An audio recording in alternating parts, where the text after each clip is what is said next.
ناظرین، اگر Pakistani education system کی بات کریں تو ہم مسلمانوں کو، مسلم سٹوڈنٹس کو اسلامیات پڑھائی جاتی ہے، اور جو غیر مسلم سٹوڈنٹس ہیں ان کو ہم اخلاقیات یا ایتھکس کے نام سے ایک سبجیکٹ ہوتا ہے وہ پڑھاتے ہیں۔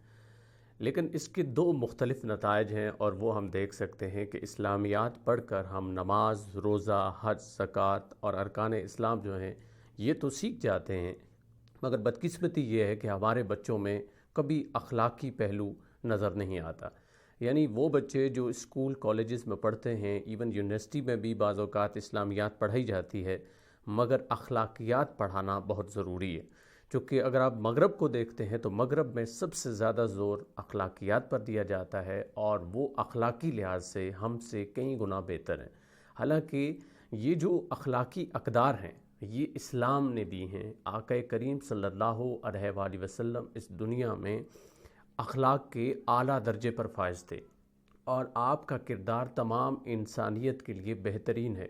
پھر کیوں ہم اپنے سٹوڈنٹس کو صرف نماز، روزہ، حج، زکوٰۃ، یہ ضروری چیزیں ہیں، مگر صرف یہ چیزیں کیوں سکھاتے ہیں؟ ہمارے معاشرے میں اگر آپ دیکھیں تو اخلاقی اقدار ختم ہو چکی ہیں۔ چھوٹی چھوٹی بات پر گالم گلوچ ہوتا ہے، ٹیچرز کا ادب نہیں کیا جاتا، پیرنٹس کا ادب نہیں کیا جاتا، ماں باپ کے سامنے بچے ان کو گالی تک دے جاتے ہیں، یہ حالت ہے۔ اور وہ تمام بچے یہ جانتے ہوتے ہیں کہ نماز کیا ہے، روزہ کیا ہے، حج کیا ہے، زکوٰۃ کیا ہے، لیکن اخلاقیات نہیں جانتے ہوتے، کیونکہ ان کو کبھی سیرت نبوی صلی اللہ علیہ وآلہ وسلم نہیں پڑھائی گئی، آپ کا کردار نہیں پڑھایا گیا۔ خدا را اپنے بچوں کو اسلامیات کے ساتھ ساتھ ایتھکس پڑھائیں۔